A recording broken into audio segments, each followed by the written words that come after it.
Hare Krishna, Krishna Krishna, Hare Hare, Hare Rama, Rama Rama, Hare Hare.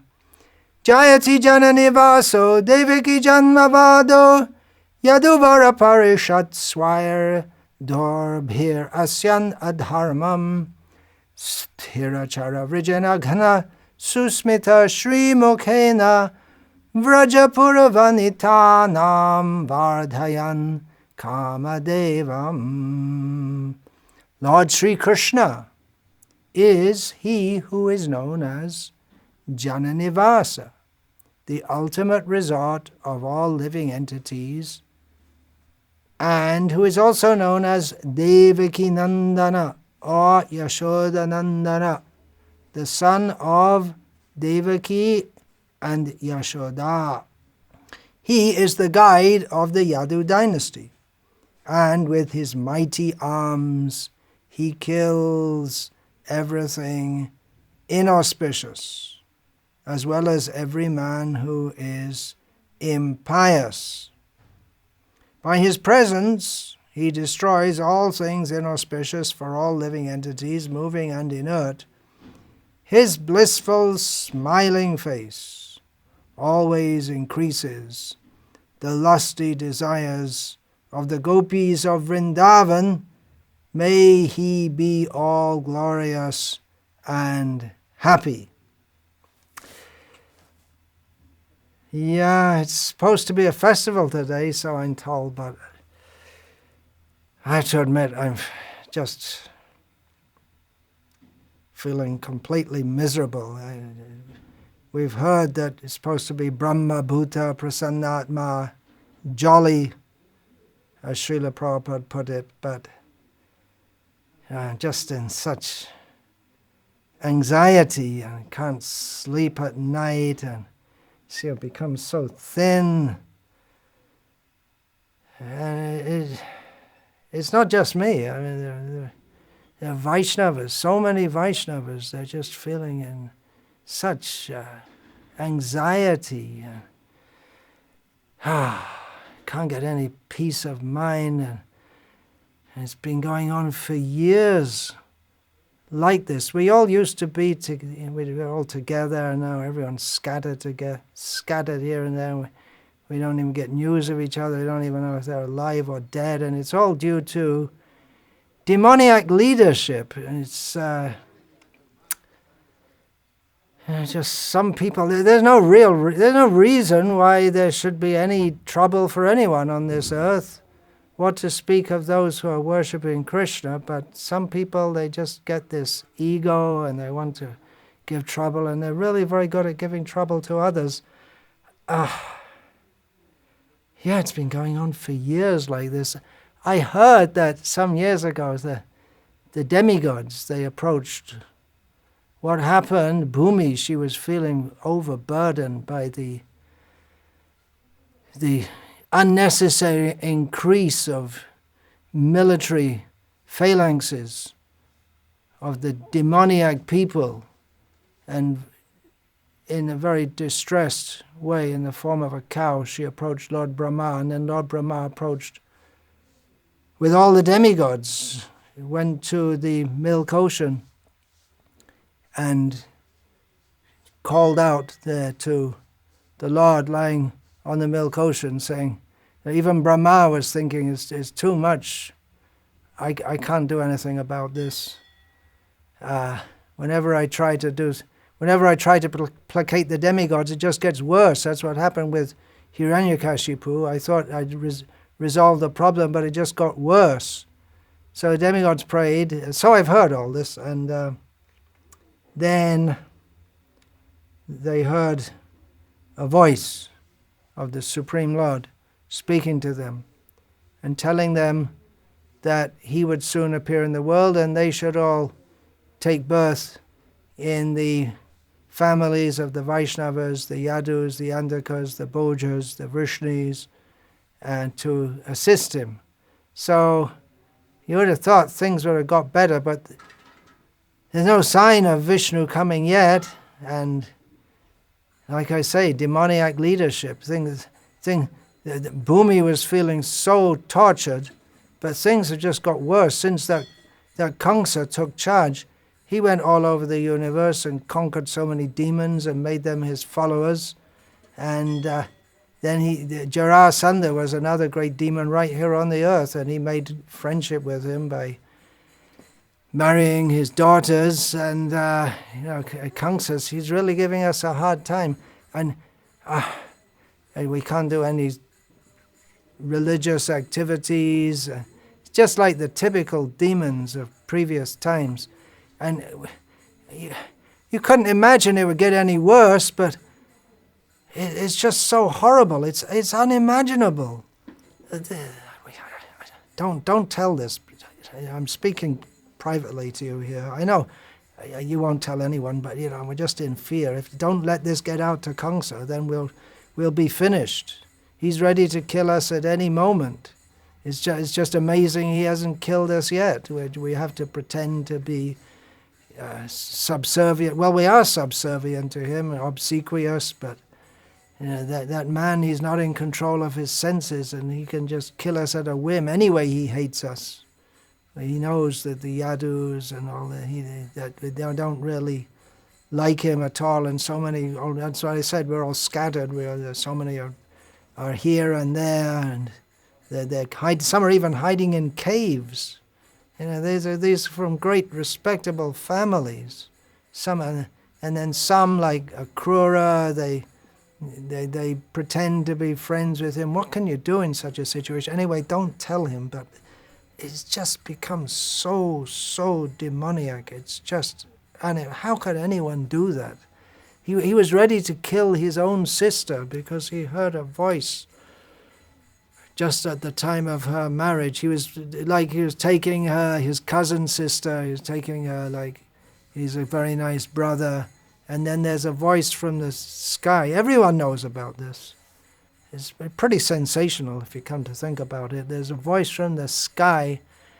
You all know about this. You all know about this, but I'm just revealing my heart. I just feel so disturbed that there's a voice from the sky telling Kamsa, you're such a fool, you're driving the chariot with your sister, but you don't know that the 8th child born from her will kill you. And right at that moment, Kamsa, he was showing so much affection to his sister. You see, just with the demons, their affection, what affection? It can turn to hatred in a second. They don't love anyone except themselves.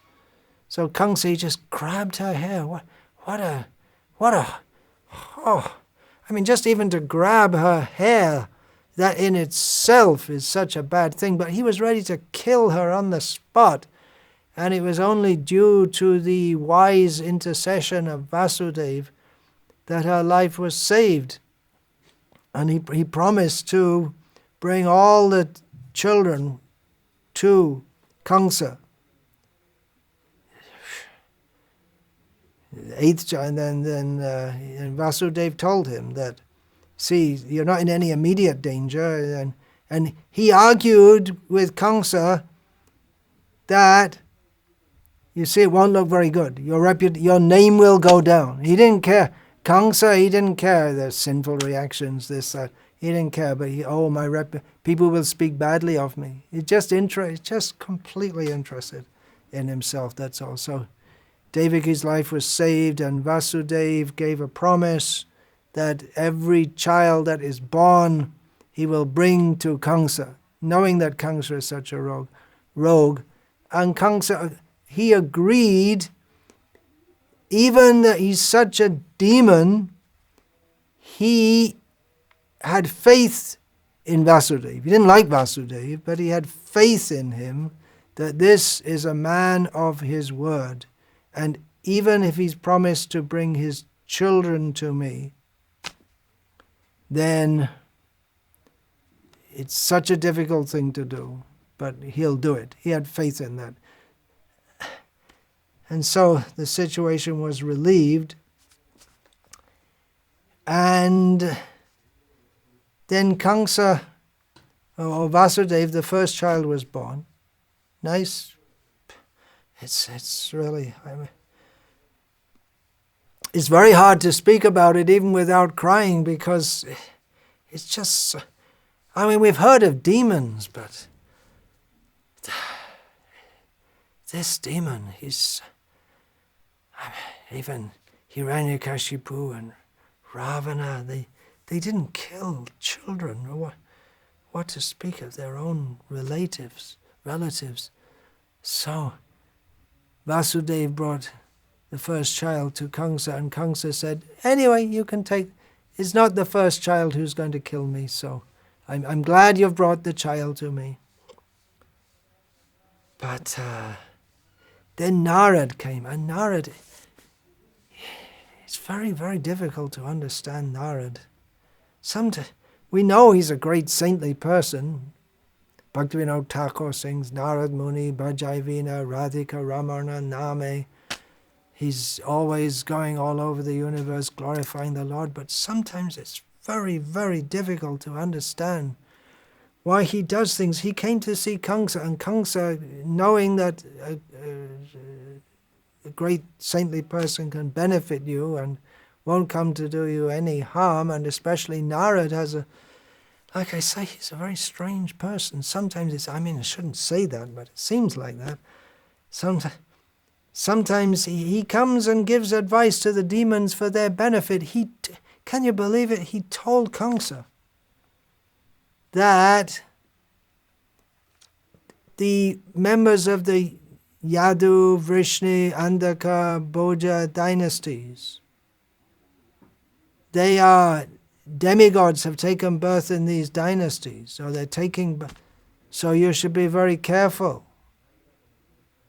And Kamsa consulted with his demoniac, after hearing this, Kamsa consulted with his demoniac ministers, and he immediately, first of all, arrested his own father, imprisoned him, and then he started a campaign. That's why, against the Yadus and the other Vaishnavas, and that's why so many are scattered here and there, whereas others, they were in the government administration, like Akrura, and he knew that he needs some help from these people also. So they're living in fear in Mathura, in the capital of Kamsa. They're living in fear. Oh, Mathura used to be so nice previously, and now it's still very nice. Everything's ordered, and there's opulence and everything, and no one's starving or any such thing. But it's all, and it's a rule of fear. And unless you're a demon and in cahoots with that Kamsa, then it's a very fearsome situation. So that, and then it's horrible to say it, how Kamsa just started a campaign to kill any newborn children in the vicinity, because he thought that, well, one of them's going, the Supreme Lord himself, that Vishnu, because Narad told him, you were Kalanemi in your previous life. You've heard of Kalanemi? Yeah, everyone's heard of Kalanemi, especially the demons. He's a great hero among the demons. And then that Vishnu just came, and while he wasn't looking, he just cut off his head. It's completely outrageous. He was a good leader, Kalanemi. He was conquering all the demigods, and he was a great, great guy, and we remember him even now. You were him. Oh, that's very prestigious, but Vishnu killed you, and he's coming to kill you again.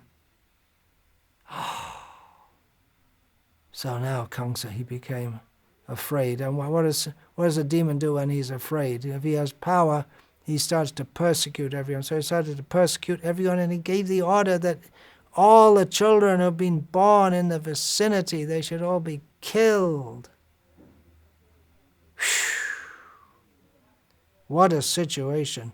And That's just, it's so horrible. It went out of my mind for a second. It's just so horrible that he just killed the children of Devaki, one after another, imprisoned Vasudeva and Devaki and just killed them. Like I say, the situation was bad, and we heard that the demigods went to pray to Lord Vishnu, but the situation's just getting worse and worse and worse, and we really don't. How bad can it get? What is there that a demon cannot do? Can't trust them at all. Now what's going on? It's a really critical and tense moment, and we're all tense, and the tensest person is Kamsa himself, because Devaki's in her 8th pregnancy, and she could deliver any day, which is good because we want her 8th child to come and kill Kamsa, but he knows that also. But it's a bit of a strange thing, because the 7th child wasn't born. She had a miscarriage, so we don't know if this one's counted as the 7th or the 8th. I guess it must be the 8th, because the child went for 7 months in her womb before she had a miscarriage. But Kamsa's treating it like that for sure. He's got his... Anyway, the guards fully guarded the prison where Vasudeva and Devaki are kept, but it's very seriously guarded now. And with word, the guards are told, as soon as Devaki gives birth, don't wait. If it's in the night, whatever, don't wait that I'm sleeping, because demons, they often like to be up at night, reveling, and even if I'm engaged in some important business, don't wait a second. Come and call me immediately so I can kill that child. So it's an extremely, extremely tense moment, and we're kind of hopeful on one side. On the other side, we're hopeless, because Kamsa's going to kill that child. How can he get away? But on the other hand, the prophecy is there.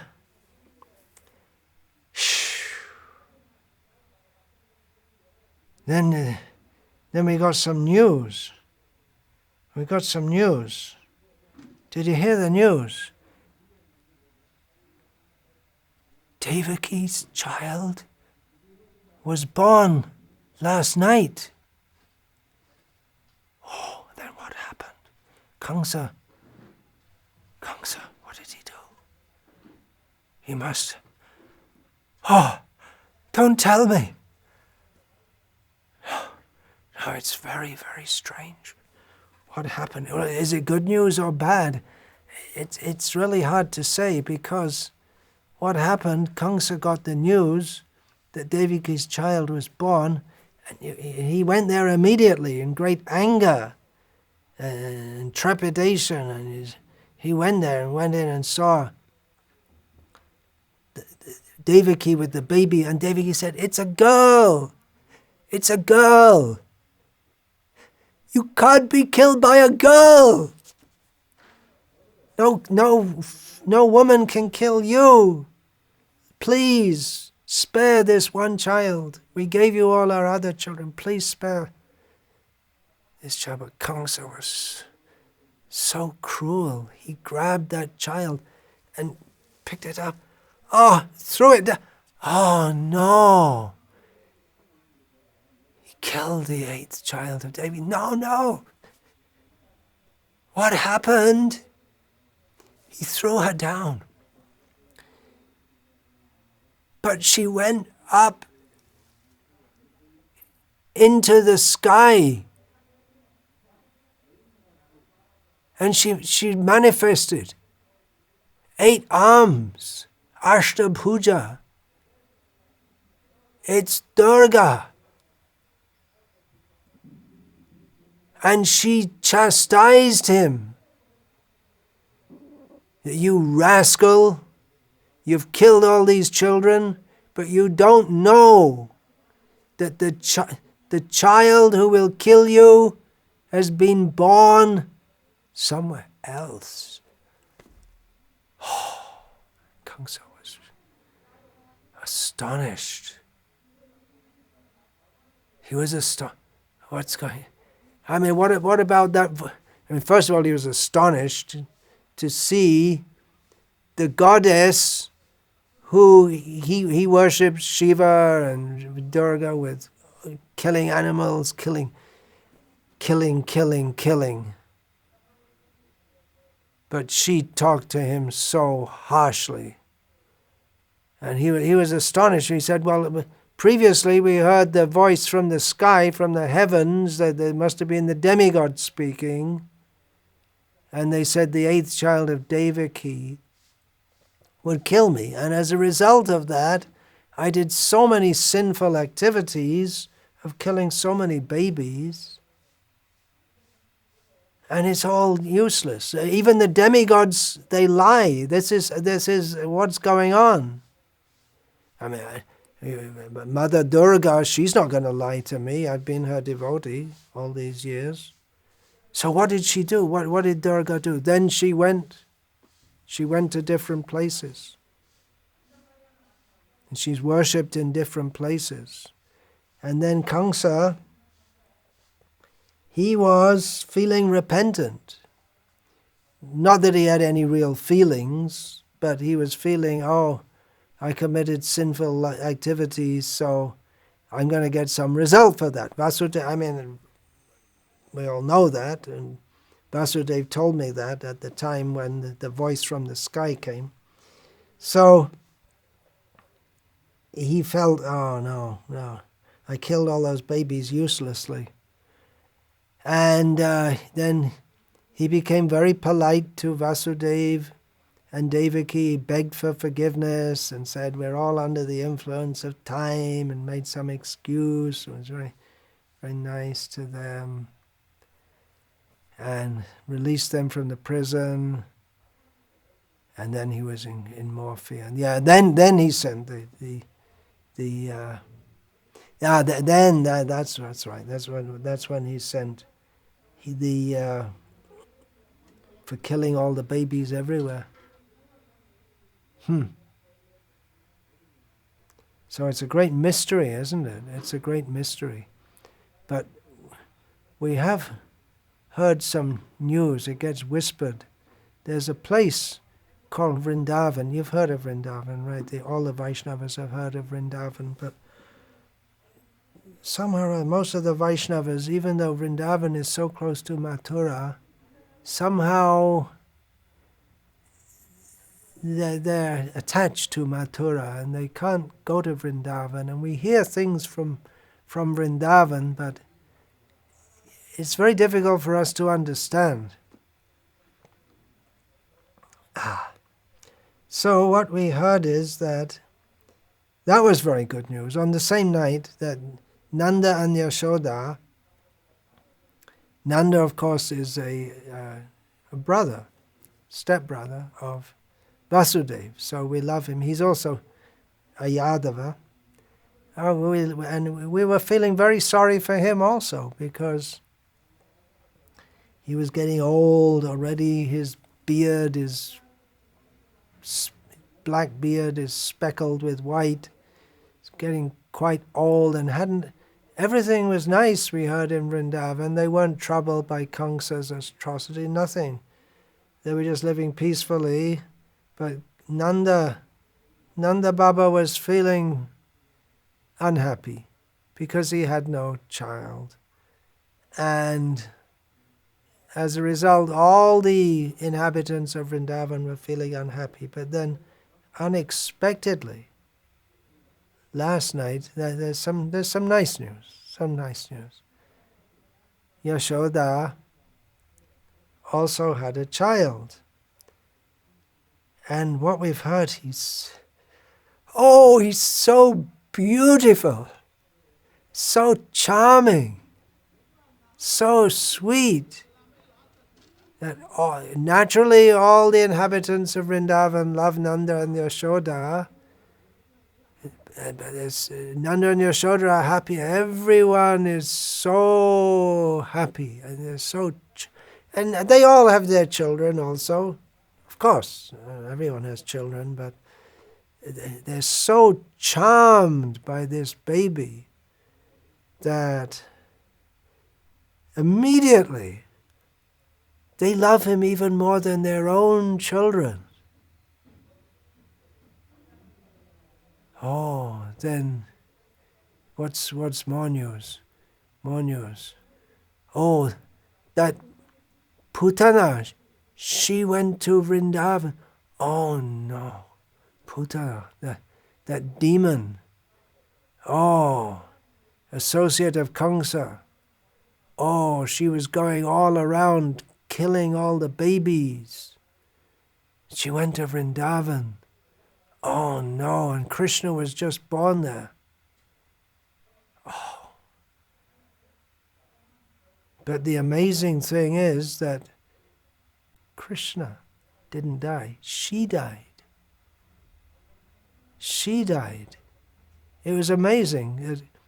She had put her method of killing children, at least at this time, she took on the form of a very beautiful woman, so beautiful that she seemed to be just like a goddess.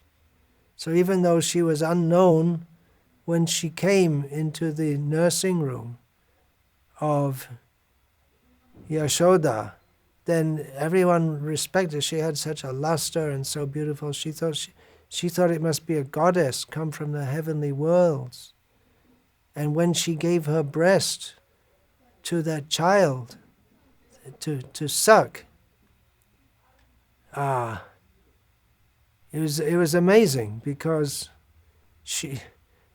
we know because we've heard of Putana, but these innocent village people, they don't know about Kamsa and all his atrocities and all this kind of thing. They're living very innocently. So she had smeared poison on her breast to kill that child.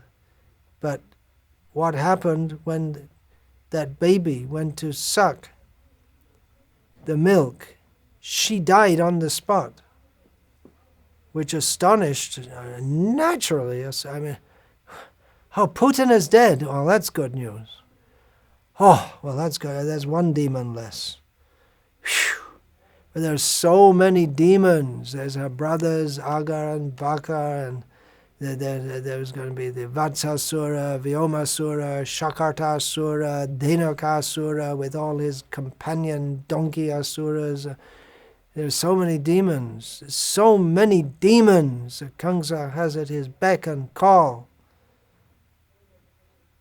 So, as far as the inhabitants of Vrindavan were concerned, they were astonished at what's going on.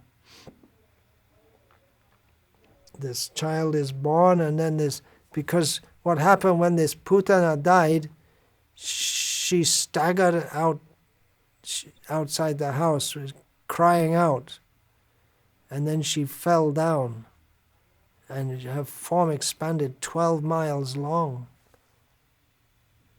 and still had baby Krishna on her, playing on her breast as she died, smashed all the trees and everything. Yeah, it's just astonishing. You don't hear about things like that. And well, naturally, the news got back to Kamsa. And he thought, yeah, that Nanda, he has some relation with the Yadus, right?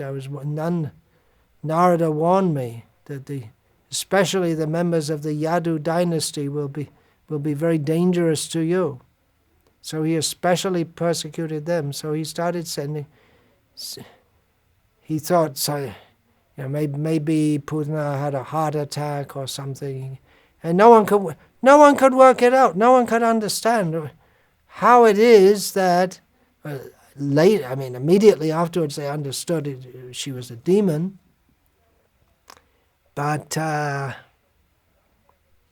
they can't understand what's going on. We had this great good fortune, and then all of a sudden there's something terrible happens. It's really, it's really horrific. And in the form of Putna, when she died, it was ghastly form, looking a real form, very demoniac form. So the news got back. News travels. Got back to Kamsa. So he started sending demons. The next one was very cunning. He entered a cart. But the funny thing is, this little baby was lying under the cart and just kicked that cart, and then the whole cart color, your big cart, which bulls pull that along, and big strong cowherd men who they can control the bulls, and the big heavy cart, and that little baby Krishna. I mean, that's what the children who were there, they said. It's hard to believe, but they said that Krishna just kicked this cart and then it all collapsed, and there was a demon there who was killed also, this Shakardasura. And so many inauspicious things started happening in Vrindavan. And there was one day Mother Yashoda, I mean, what can be more auspicious than a beautiful, pious woman with her baby, suckling her child? It's so beautiful, so nice, and such a child, such a beautiful child, such a charming child suckling her breast. Then all of a sudden there's this huge, just completely unexpected. It wasn't in the weather forecast. And all of a sudden, there was this huge wind. I mean, weather forecast means that the village people, before they had all these meteorological offices, the village people, they could see the sign if there's rain coming or if there's storm coming. So the dust storms in Vrindavan, even up to the present day, fast forward to the 21st century. So yeah, back to 5,000 years ago. So she was suckling Krishna, very happy, very nice. And all of a sudden, a tremendous storm which no one had ever seen, and blowing dust everywhere. And Yashoda put her child down in bewilderment. And then when the storm died down, it just went like a tornado. And she didn't see Krishna. And then she couldn't find Krishna. She was like, what happened? He must have been taken away by the strong wind. And she was feeling like, oh, by the mercy of Lord Narayana, I got a child after so many years, and now it's carried away by this natural disturbance. What is going on? And she was looking here and there, and all the other women were looking here and there, and all of a sudden there's just the tornado receding in the distance, and all of a sudden there's this huge crashing sound. And what's going on? What is going on? First of all, there's a tornado, then a whirlwind, a tornado, and then we can't find Krishna, and all of a sudden there's this massive crashing sound. And what is going on? Everything's horrible. What is that sound? And everyone came to see. It's on a huge stone slab. There's this big demon. Some demoniac form. Now it's all mangled and bloody. Oh, there's Krishna! Oh!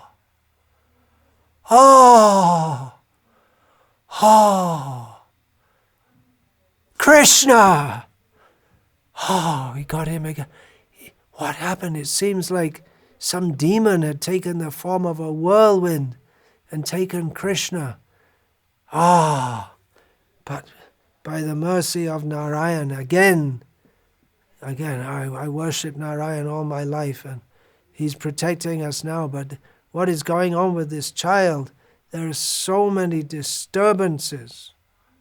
So many disturbances. So it went on like this.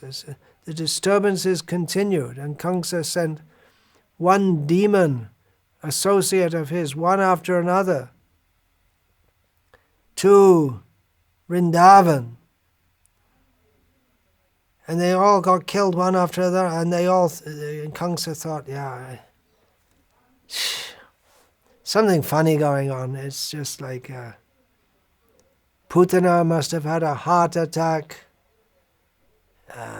Maybe that child bit so hard, or he couldn't understand what's going on. One after another, all the demons that he sends specifically to kill Krishna, because he knows the son of Nanda Maharaj, Yadu of sorts. So he's very dangerous to me. But he thinks, well, these my friends, they're my friends.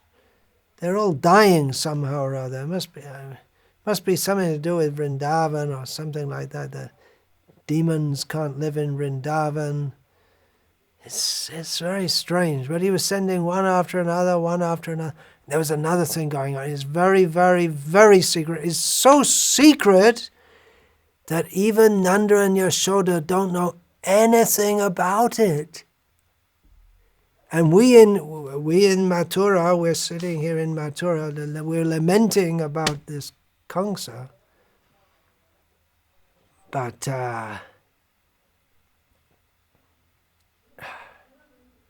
in Vrindavan, everyone's charmed by Krishna. He's so beautiful and so charming, everything about him. And naturally all the cowherd boys love him, but it's the cowherd girls also. It's not surprising, is it? Krishna's such a beautiful young boy, and they're beautiful young girls, and they're not... And everyone knew from the beginning they weren't going to be happy in their marriage, but it's just it's the Indian system. The BBC is always criticizing it. There's forced marriage, child marriage, and naturally, how can you expect any young woman not to be attracted to Krishna? And we in Mathura, we've heard about it, but we can't really relate to it much. We like worshipping Narayana and with Lakshmi, and everything's very good. Everyone's very good. And we heard in the last day of Lord Brahma, there was Krishna in Dwaraka also. So that's all very nice. And we've heard of Krishna in Vrindavan with the gopis, but we can't really relate to it much. But that's a real secret. It's so secret, even Yashoda and Nanda don't know anything about it. Krishna, she puts him to bed at night, and she wakes him up in the morning. She doesn't know that he's out all night. He doesn't rest. Little bit he rests, just at the end of his pastimes with the gopis, and it's a real then you have to wake him up. Now him with Radha, you have to wake them up, and it's not easy, and they don't want to leave. They want to. It takes sometimes Purnamasi herself has to come, and then the little gopis, and sometimes the monkeys also have to come and help wake them up, and they don't want to leave each other, but they have to, because it's the end of the night. They have to go back to their home, and getting back to their homes it's treacherous, because people are starting to come, they're starting to wake up, and especially Radha, her mother-in-law and her sister-in-law, they're always suspicious of her. And at least Nanda's house, there's no suspicion, but there's complete suspicion for Radha, and then time and time again they almost catch her, but somehow or other she's able to get away with it, although they know she's in love with Krishna, but they can't prove anything. She says she's a good woman. Even there was that time that, that was so embarrassing. It was so embarrassing for Jatila that only a chaste woman could cure Krishna. It was so embarrassing. Only a chaste woman could, the only thing that could cure him was water brought in a pot from the Yamuna, but the pot had to have holes in it, and if there's holes in a pot, I mean, there's one hole at the top, obviously, but if there are many holes, then it's not going to hold the water. It's obvious. So this physician who arrived just by good luck at the time when Krishna was having terrible fever, the physician said that it's possible to bring water in such a pot, but only a completely chaste woman can bring it. And only that can cure Krishna. Only water brought by a completely chaste woman can cure Krishna. And everyone's in anxiety. And Krishna, he's got a fever. But there's so many chaste women, but they wouldn't even dare to, because they thought, well, I'm chaste, but carrying water in a pot with holes. I mean, who is this? Who is this physician who just came and she's telling us this? And yeah, she's a yogini, seems like that, but it's all very... And eventually, Jatila, everyone said, you're the most chaste woman in the whole of Rajamandal. Everyone knows. You're always telling, and we know it's very unfortunate you got this daughter-in-law, but we know that you are completely chaste. You have to do it. They all pressed her because everyone loves Krishna. They want Krishna to be cured, and only she can do it. And if Jatila can't do it, then who can do it? So she thought, well, I'm chaste, so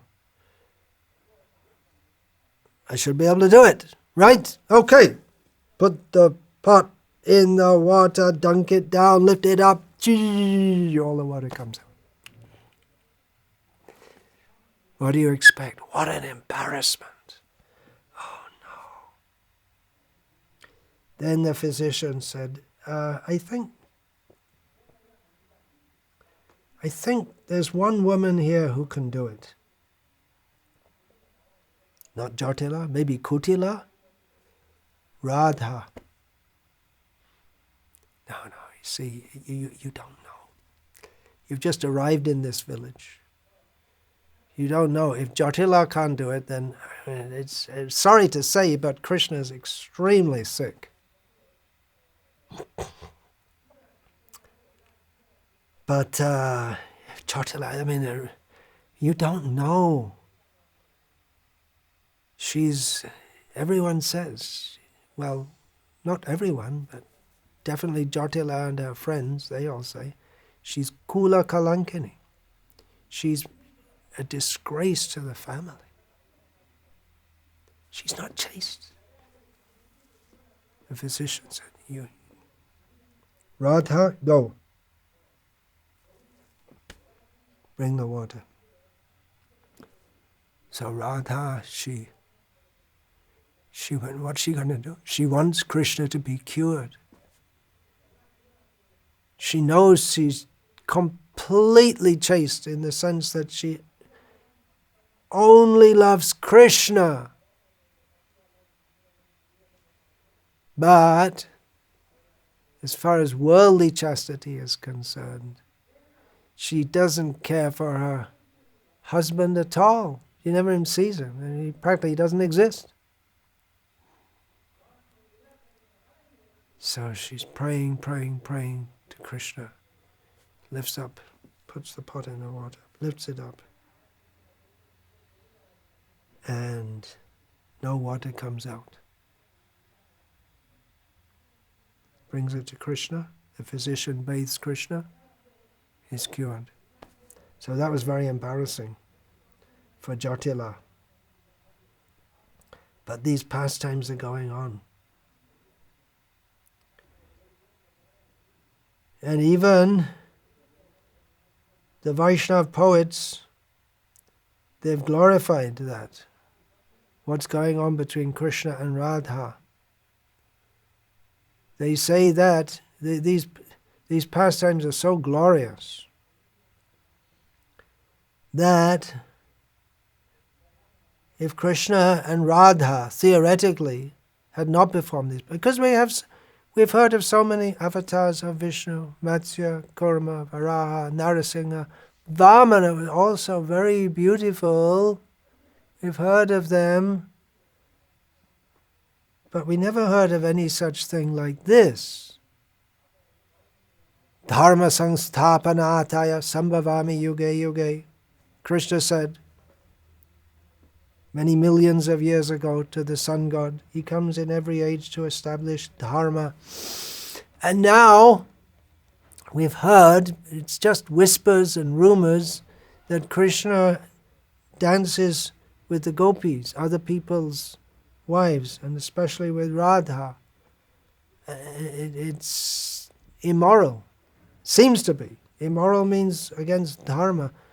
It's very, like I say, it's very hard to understand. But the Vaishnava poets say that if Radha and Krishna had not come and not performed their pastimes, then what it would be the use of the creation? What would be the use of Kamadev?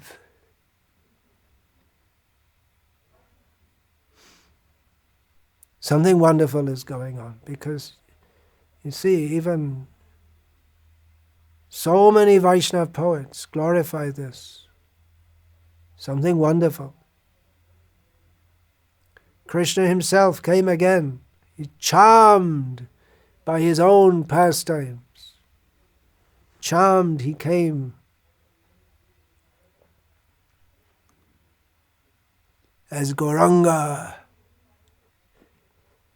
to rub his face against the wall in separation, feeling the feelings of Radha for Krishna.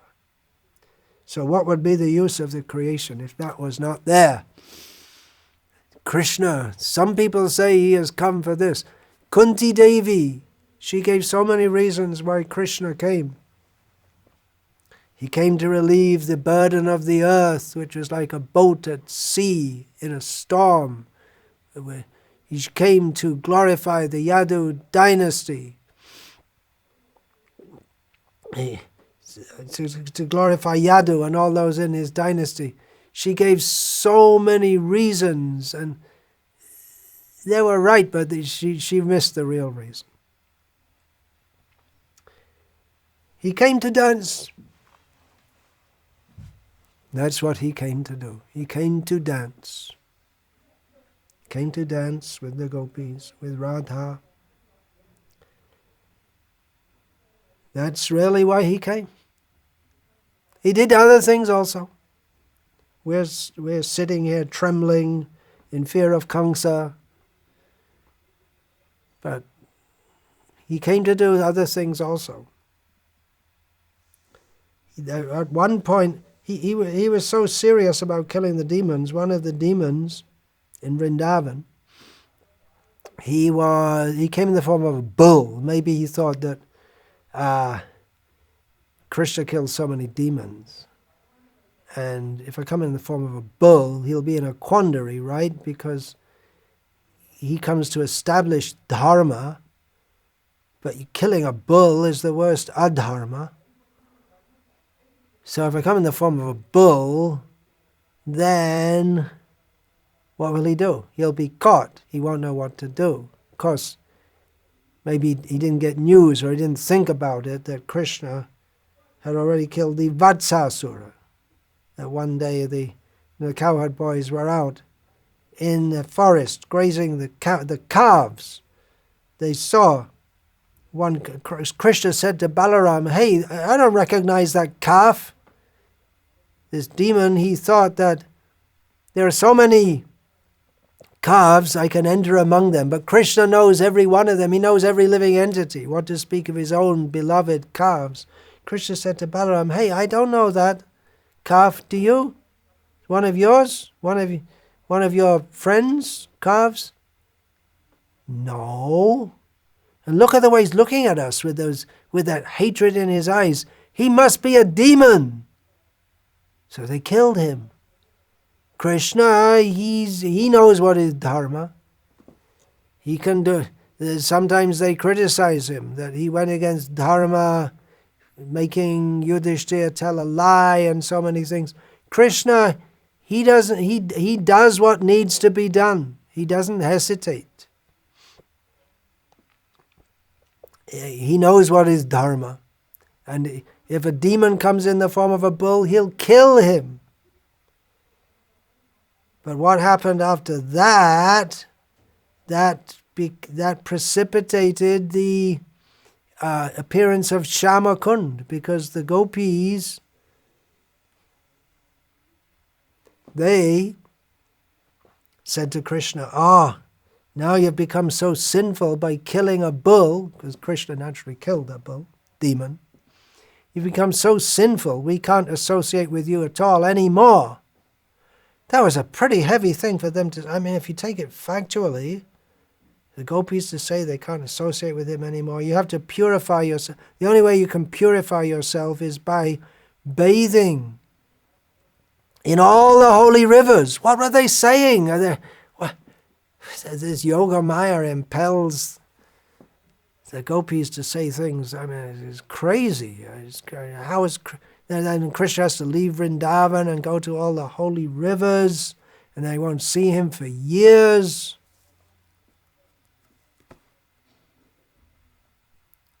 And Krishna said, "Okay, I'll call all the holy rivers." So with the horn of Arishtashura, he dug a hole. He called all the holy rivers, "Come here! You come here right now. Gange cha Yamune chaiva Godavari Sarasvati Narmada Sindhu Kaveri Jalesmin Sanidim Kuru." Come here right now. All the holy, come here now. Then I can bathe. They bathe in them. I beat you. Now you have to associate with me. See, I am God after all. You're always telling me I'm just some village idiot, some village rake. I am God after all. See, I brought all the rivers. They all obey me.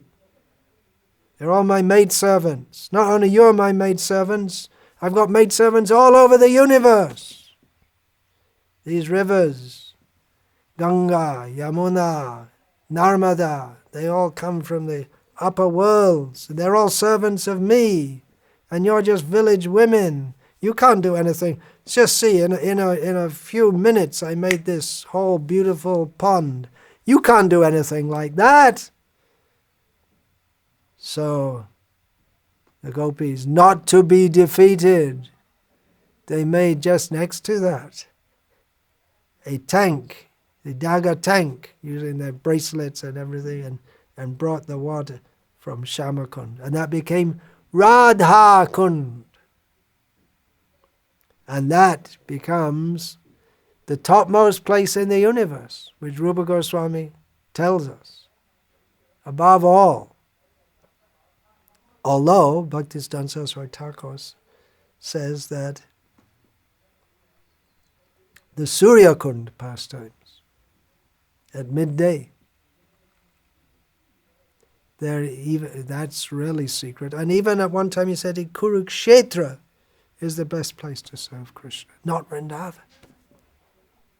But anyway, Krishna at Radha Kund, now if you go now, you can see the two kunds, and there's some little village around it, and some little temples, but they're kunds and kunjas and the groves, and every grove is different gopis, and all beautiful, just perfect for all kinds of pastimes. So now it's the zenith of his pastimes are going up to a new, is already, Ras Leela is already going on, pastimes of the go. Now Radha Kund has come into being.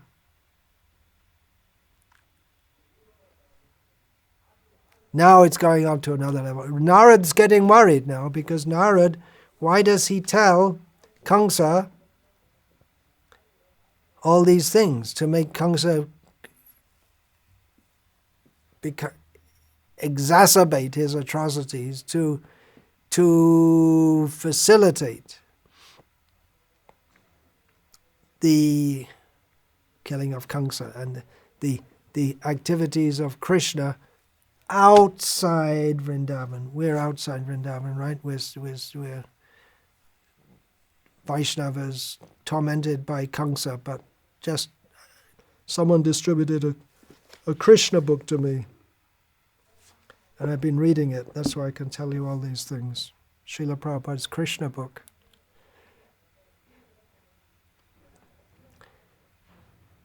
So, but the Radha Kund we won't find in Krishna book. That Rupa Goswami and others come and reveal all about that later. For that you have to go to Chaitanya Charitamrita.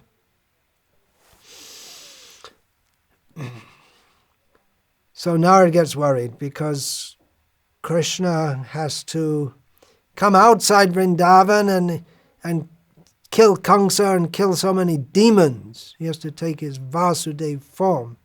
So Narad's getting worried. So after the Ashura is killed, Narad again goes to Kamsa, because he's afraid that now Radha Kund is made and Krishna's going to get stuck there. Even if we're not going to be able to take him outside Vrindavan, he'll be so charmed, and then he'll just remain there. And then what was the point of him coming? From the point of view of people like us who are tortured by Kamsa, he has to come and kill Kamsa. So Narad, seeing all this, he goes off again to Mathura and tells Kamsa, tells in the news, actually the 8th child of Devaki was not Durga. Vasudeva cheated you. His son was brought to the house of Nanda, the son of Nanda, this Krishna who you have heard about killing all these demons. You're wondering what kind of a child is he? I'm telling you right now, it's the child who was born to kill you.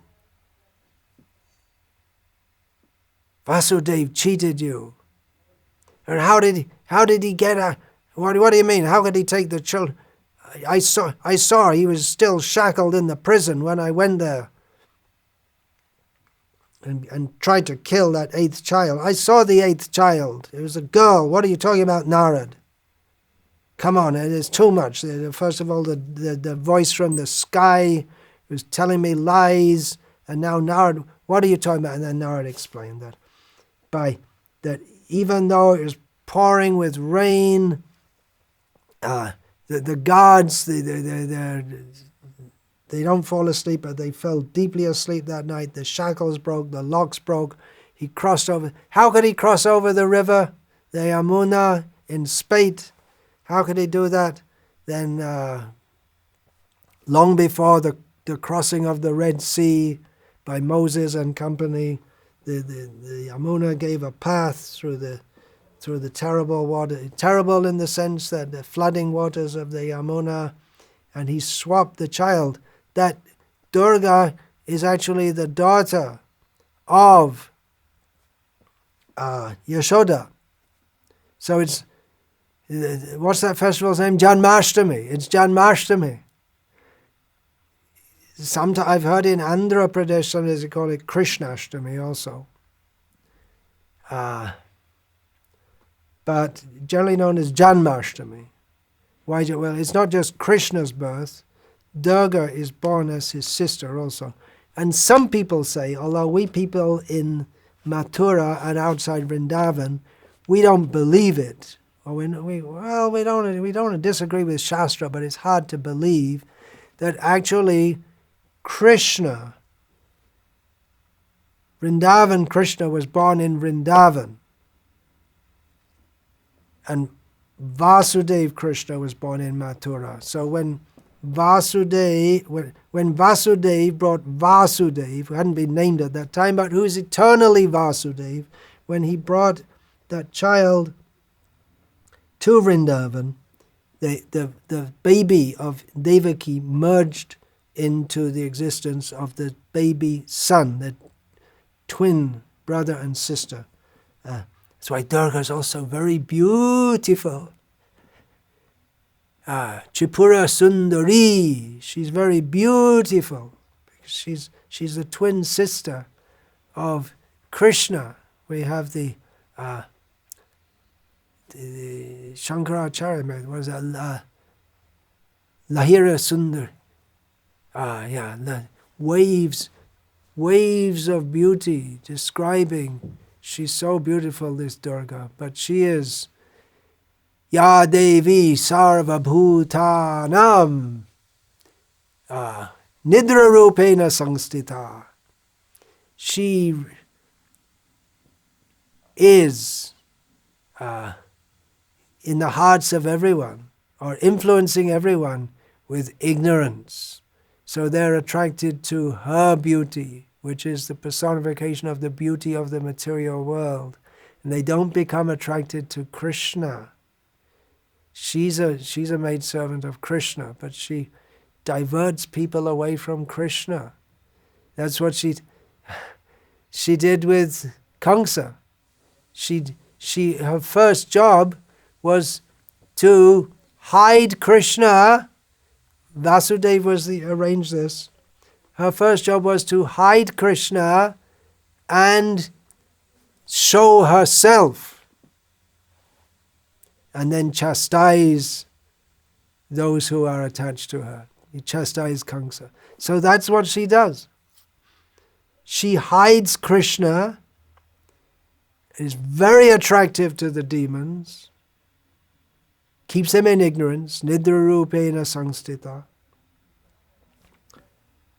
And they worship her, but she chastises them.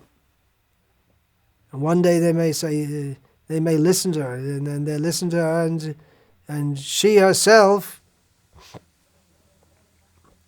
she heard from her husband, who's the most worshipable. Aradhananam sarvesham Vishnur aradhanam param. Tasmad parataram devi tadiyanam samarchanam. When she asked him, see, Swami, she's speaking to Lord Shiva, her husband. See, people worship you, they worship me, they worship Krishna, they worship Vishnu, they worship Indra, they worship Chandra, they worship Vayu, they worship ghosts. And who's actually the most worshipable? And Lord Shiva told her that of all the kinds of worship, the worship of Vishnu is supreme. And then even more worshipable is Srila Prabhupada, who's going to be born tomorrow. So she knows, but it's her job. Actually, Durga, that's another name for Radha, but she manifests in a different way. She's there in Vrindavan also, but she can't stay there. She has work to do elsewhere. So that's the story of Krishna's born, but Krishna's born, but the situation gets worse for some time, and Kamsa gets more and more wild and sending so many demons. It's great anxiety. People tell you if you become Krishna conscious, there's no anxiety, but the inhabitants of Vrindavan, especially Mother Yashoda, is always full of anxiety that Krishna, so many demons are coming to kill him. And eventually, Narad, he arranged that Kamsa arranged then that Krishna should be called. So he just made it seem like a normal kind of thing. It's, let's have a festival. It's been a long time since we had a public festival, so let's have a festival. We'll have a wrestling match as the first entertainment session, and we'll call Krishna and Balaram to fight with Chana and Mushtika, and there are so many other wrestlers, so between them they should be able to finish them off. And even before that, there's my elephant demon friend who I conquered, Kuvalayapira, and we'll keep him at the entrance to the arena. So then he should be able to kill Krishna and Balaram. And if he doesn't, then our wrestlers will. And if they don't, well, I'm there. Then I'll finish them off myself. But he was afraid. He was afraid. Kamsa, he was afraid. He didn't go and, okay, let's bring the armies and march into Vrindavan. No, let's bring them. He was afraid because he'd heard the prediction that Krishna would kill him.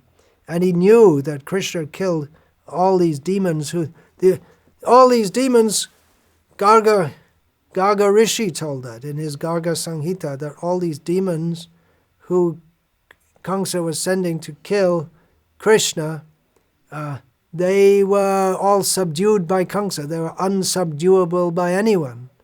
But Kamsa subdued them one after another, and Kamsa knew if this child can subdue these demons, then maybe he's a match for me too. And plus, that news is there, right?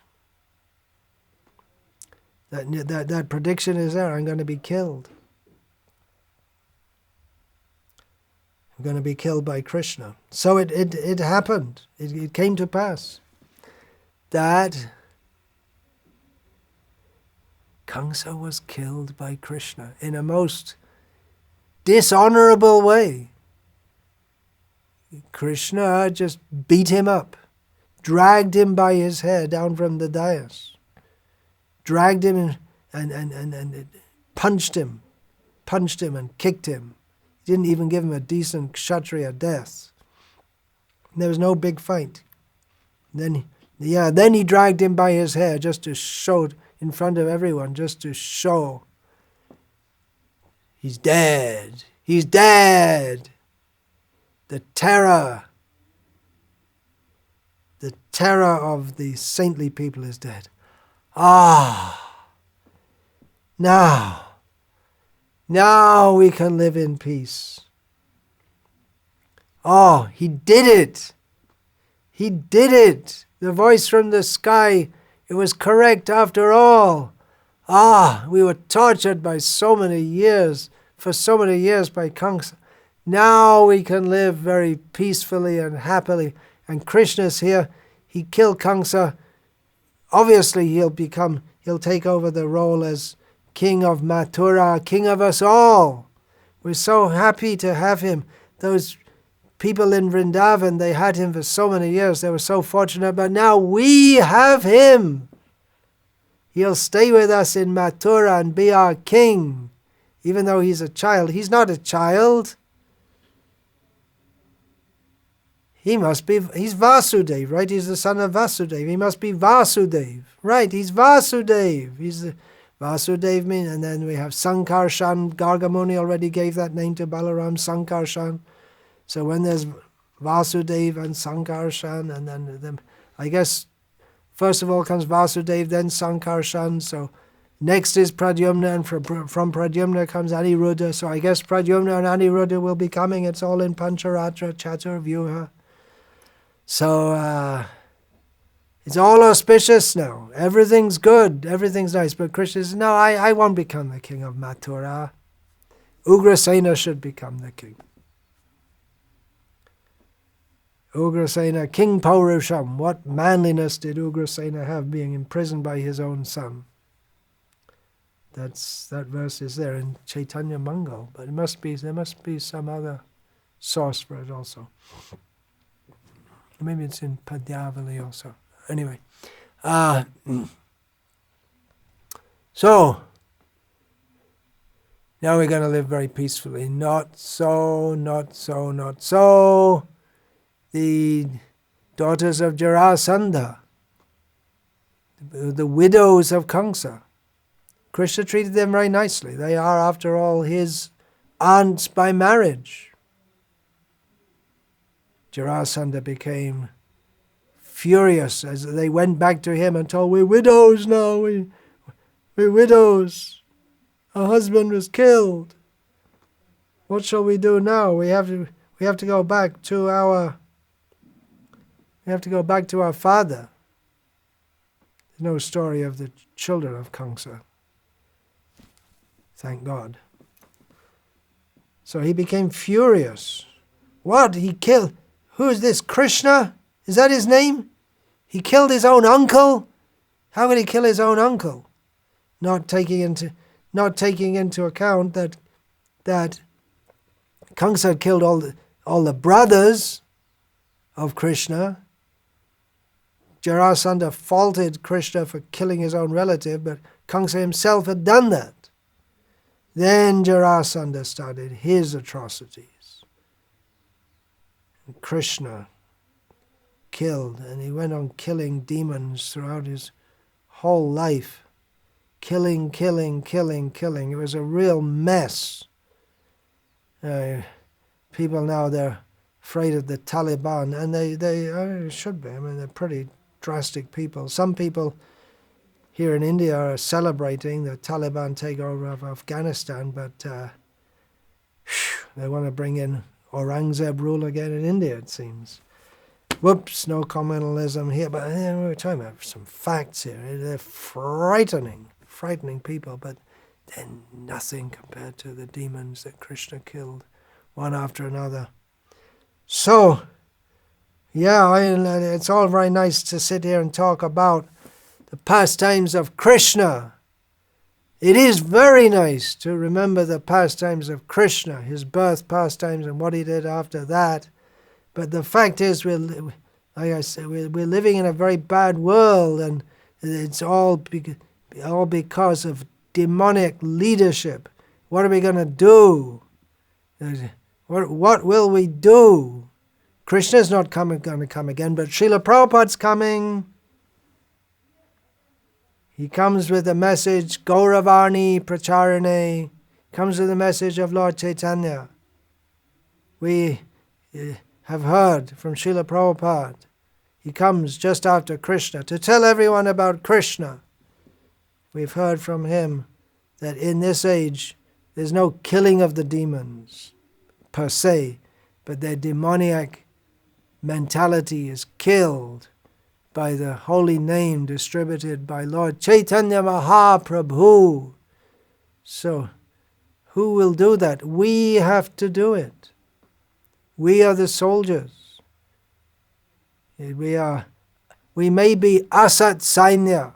We may be incapable soldiers, but by the mercy of Srila Prabhupada, we can become empowered to spread the holy name. So let us do that. Let us spread this Sankirtan movement, this Krishna book, not this edition particularly, but it was by reading an edition of that one demon got that book and thought there's something, I have to find out more about this. And came crossing the sea to England, to Bhaktivedanta Manor, and was allowed to stay, and is now engaged in distributing Krishna book and knowledge of Krishna. I came to Bhaktivedanta Manor at the lotus feet of Radha Gokulananda, and about 5 months after that received Harinam Diksha from Srila Prabhupada in 1975 at Bhaktivedanta Manor. So today is my birthday also. And now I'm 46 years old. And people, I say this every Janmastami, and people say, they look surprised. Oh, that's not right. You must be older than that. You look older than that. You're not supposed to tell lies, especially on Janmastami. That was my birth. The conception was getting Krishna book. And then there was gestation, as I read it, came to England knowing that Hare Krishna devotees are there. They weren't in Ireland where I got the book. Came and they got me. The devotees got me. They mercifully got me. I wasn't captured by Krishna exactly in the beginning because Radha Gokulananda were there, but I could only understand anything about them by the mercy of devotees. So it's my birthday today, and I request my disciples to give me a birthday present. Bhaja Krishna, Bolo Krishna, Karo Krishna Shikha. You chant the names of Krishna, worship Krishna, and distribute Srila Prabhupada's books. And do everything in the mission of Srila Prabhupada. Tomorrow we'll discuss more, Krishna willing, about the glorious appearance of Srila Prabhupada in this world. And today I plan to go on glorifying Lord Krishna in my own crippled way. By the mercy of Srila Prabhupada, I'm able to speak something, so I'm planning to give several talks throughout the day, and not exactly scheduled, no particular schedule, on Sri Vishnu Sahasranama, this glorification of the Supreme Personality of Godhead, and 11 o'clock also India time. It's now approximately 9:20. So approximately 11 o'clock, I'm supposed to give an initiation ceremony on my own birthday, giving birth to others. And in this way, I want to fill up the day with Krishna, Krishna, Krishna, Krishna, Krishna, Krishna, Krishna. It's generally a great day for preaching. That's restricted now due to coronavirus restrictions. Otherwise you can chant more rounds, read from Krishna book. At least this one day in the year, let us be Krishna conscious. On my birthday we fast. Right? In Bhaktivedanta Manor, 1975, all the devotees fast. There was no question of anyone not fasting. Nowadays I see some devotees, they don't fast on Janmastami. You're supposed to fast and stay up till midnight for the appearance of Krishna.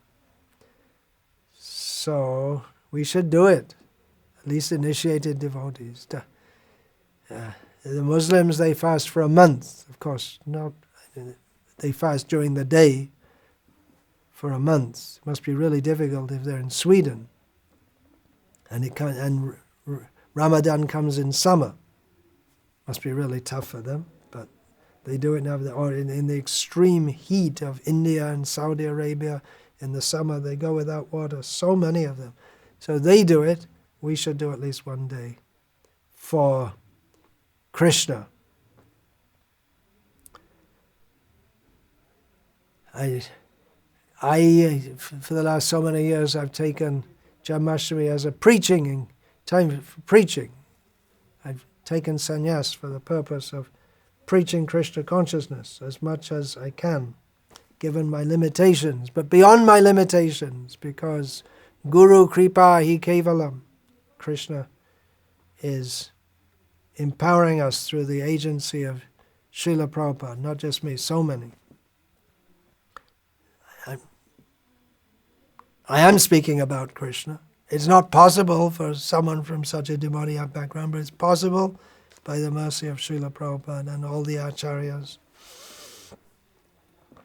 So I take this for preaching, and my general policy is to keep busy preaching throughout the day. And I'd visit different centers, just like one time I was in Gujarat. In the morning, I gave a talk in Ahmedabad, in midday at Vellore Vidyanagar, in the evening in Baroda, because they're all within 100 kilometers of each other. And so I gave different talks in different places. Then another time I was in Hyderabad, so I gave a talk in Hyderabad, and then in the evening in Secunderabad. And then at night I went to the Medchal farm. So they're all close to each other. I was able to cover 3 places. Once in London I gave a talk at the Soho Street. Always comes to my mind Bury Place, even now, Soho Street Temple.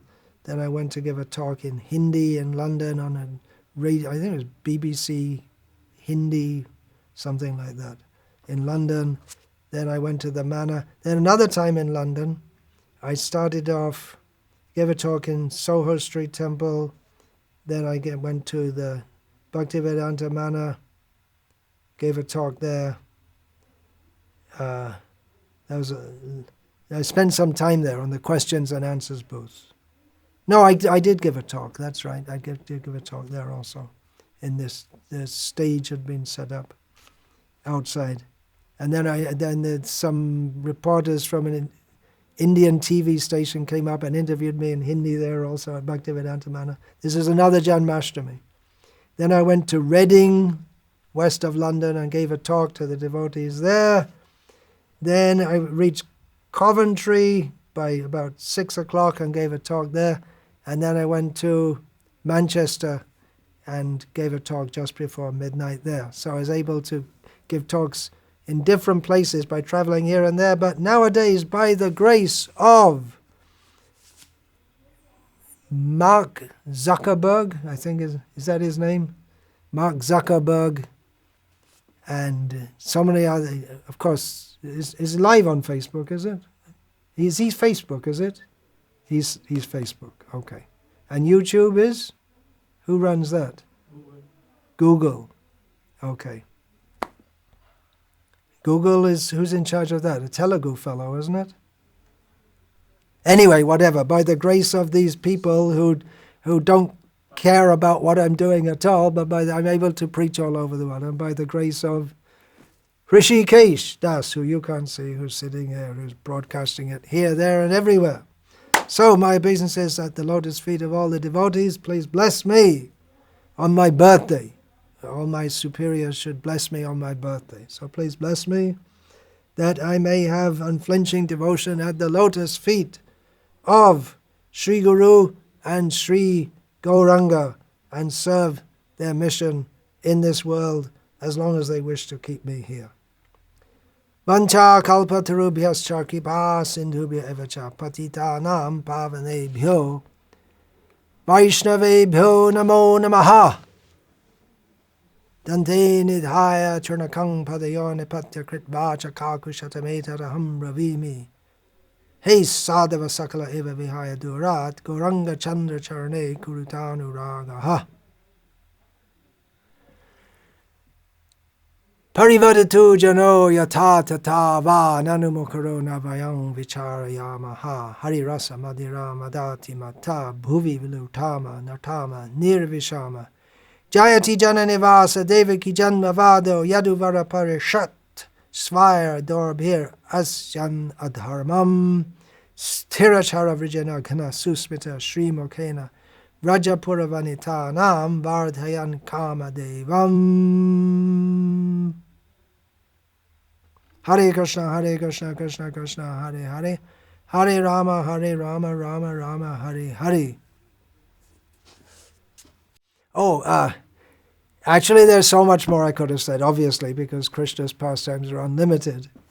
But I just had a little inspiration to speak. It's an unusual talk. It's something like a radio drama. I was just thinking that I didn't script it. It's whatever came out. I thought about it in my mind. I didn't make notes. If I'd made notes, no doubt it could have been better. But I'm just thinking that actual dramas, there's so much material for dramas, for Krishna's pastimes, and can be presented in an attractive way, so that people are attracted to Krishna. So that's one thought. And there's the talk I gave just now was something like a radio drama. If you're wondering at the strange method, or not strange, unusual method of presentation. Hare Krishna.